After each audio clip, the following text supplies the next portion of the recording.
Hey everybody, welcome back to Faith Not Sight Ministry. This is Dany Acosta. Today we're going to be talking about innovating your ministry. And I believe this is going to be a really powerful topic that we need because not only is it innovating your ministry, but as you can tell from the title, it's innovating your ministry during the coronavirus. Before we jump into it though, why don't you subscribe, hit that notification bell for all of those that want to continue envisioning, empowering, and embracing their ministry. Not specifically in that order, but it's going to be good. A lot of the things that we're talking about today are actually ideas that I just got from a Zoom call that I did with InterVarsity leaders and members. It was amazing. By the way, if you guys don't know what InterVarsity is, it's actually a campus ministry. They're located nationally from all across the U.S. And if you want to find out more, go to intervarsity.org, where you can probably find a very close InterVarsity. There might be a chapter in your campus and you may not even know about it. So make sure, intervarsity.org, because your life may change through campus ministry.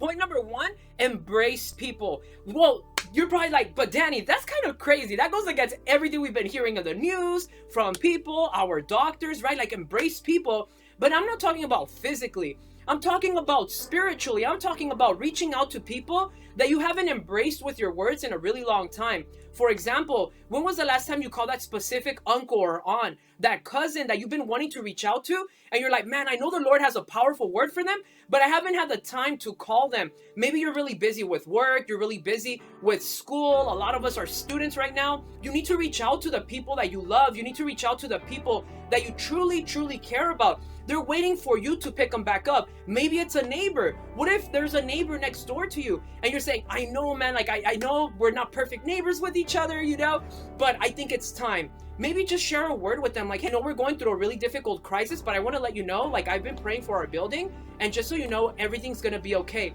You have no idea how many people are looking for hope, are looking for love, are looking for peace in a time like right now.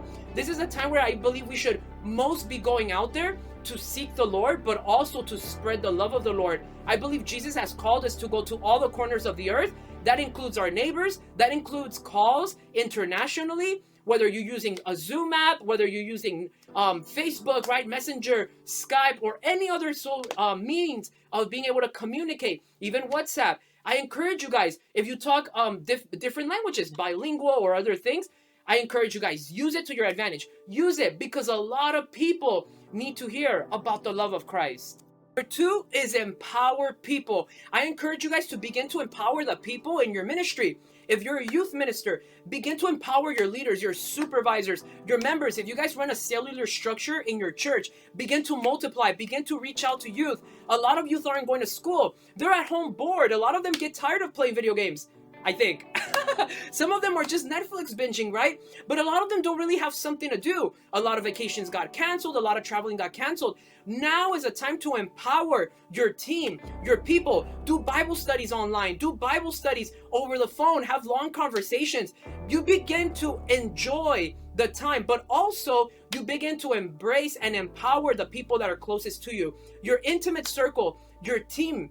Who are your teammates right now in ministry? Yeah, you probably have a group of like 12, but there's probably 3 or 4 that are really close to you. And now it's a time to begin to empower them, begin to lift up their spirit. Because when you're lifting up, they begin to lift up. You're going to begin to lift up a lot more people. You can also do Bible studies with your family. You can do prayer groups with your friends, right? And that's over the phone. A lot of these things, we're using technology to expand our ministry. Point number 3 is envision your ministry. What is God putting in your heart? How does the future of your ministry look like, right? Because we're serving people, but how is God leading you in this process right now? I know there's a coronavirus out there. I encourage you guys, begin to pray. Bombard heaven with prayer. God is about to answer your prayers. This is a time where you need to begin to prepare for the future. Start writing messages for the future. Start writing ideas. Begin to share your ideas. In fact, I encourage you guys, I motivate you guys. I know I have some ideas, but I would like to hear, what do you guys think? How would you recommend that youth ministries around the world that are watching this channel right now would begin to innovate their ministry? I encourage you guys to put your comments down below. You never know, you might spark up a conversation, an idea of somebody that doesn't really have an idea on how to do it, but maybe you might be the person that gives them that nudge to be able to go forward and say, you know what, I need to start using the technology that exists today for the love of Jesus, for the ministry. The Bible says, therefore go and make disciples of all nations. It doesn't say, therefore go walking, therefore go on a camel, right? Therefore go in your Ferrari, because I know some of you have Ferraris, like, but he said go. And it's literally one click away. Okay, a few taps, right, on your phone, a few mouse clicks here and there, but you're not very far. Go for it. This is your time. How many youth will you activate? And I want to end with this, and it's a really powerful word. I hope you're ready. John chapter 4, there is a story about the Samaritan woman, right? The woman at the well. Many of you guys know about her. Get a brief description of what I mean by innovating your ministry. At the time, Jews or Hebrews, right, and Samaritans, they didn't really get along. The Bible actually tells us that they didn't even talk. That's how, like, counterculture Jesus was. He ended up meeting this woman. He was by himself. The team had gone to go get some food. He was by himself. He's hanging out at this well. All of a sudden, this woman comes out and is like, oh, you know, gotta get some water. Well, little did she know it was about to change her life, because she was about to receive a sort of water that maybe you need right now to innovate your ministry. So she comes and Jesus is like, hey, can you give me some water? And she's like, what? Like, you shouldn't even be talking to me. Like, what do you mean? Like, what the heck, you know? And Jesus is like, you know, you should be asking me for water. And the lady's like, well, wait a minute, hold on, because you don't even have a bucket. You know how deep that well is? Like, how are you going to get water? How are you going to give me water? And she's like, man, I could only imagine the conversation happening like right in front of me, right? Like, if you knew who I was, you would know that the water that I give is living water, right? An eternal life kind of water. Because this is the thing, guys. People had already drank from that water. And Jesus told her, the people that drink from this water will be thirsty again. But the people that drink of the water I give will never thirst again. And she said, give me the water that you speak of, for that way I never have to come back. Now, she could have taken it a different way. She was probably thinking physically, like, oh, I don't want to be thirsty, right? But she was probably taking it spiritually as well. That took a lot of faith to believe that somebody could provide a type of water to never thirst again. That's pretty powerful. But then Jesus says, well, bring your husband. And she's like, well, wait a minute. I don't have a husband. And he says, you're right. You've had 5, and the one you live with is not your husband. Now, that's kind of sketchy, right? Because I guess technically speaking, you can kind of say she was adultery, right? Like she was an adulteress. But this is the thing, guys. Jesus can use any situation at any time, anywhere. He literally saved this woman, right? And he got her to go save the city. She went back to her city and saved the entire community. Now, how does this apply to what we're speaking about, innovating your ministry? Jesus went against the culture.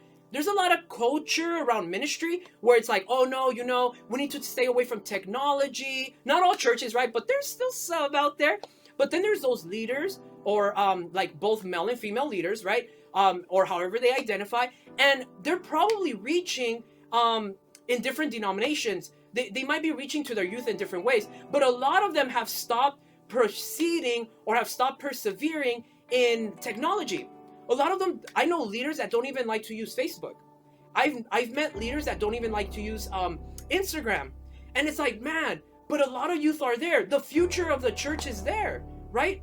Like, church is people, you know? And isn't it interesting? Because the woman tells her, well, tell me this. You know, I picture her to say like, well, riddle me this, Jesus. Like, you know? But she's like, tell me this. Why do you guys say, and by you guys, she meant like Jews, right? Why do you guys say that you guys can only worship in Jerusalem and not here? And Jesus says, well, the time will come where you will no longer worship nor here nor there. For worship is in spirit and in truth, because God is spirit, right? See, that's the thing, guys. We can worship together right here, right now. You guys can have a Zoom call really quick and begin to worship with each other, right? It doesn't take that long to get to learn it. Look, guys, I'm completely blind. If I can learn technology, how much more can you learn technology? You might have other disabilities, but overcome them. It is your time to innovate your ministry. God bless you guys. Thank you so much for checking this channel out. Make sure to subscribe, like, and share with the people that you know may need to innovate their ministry. God bless you. And remember to embrace your process, empower your perseverance, and envision your ministry in the future, because God is going to bless you big time.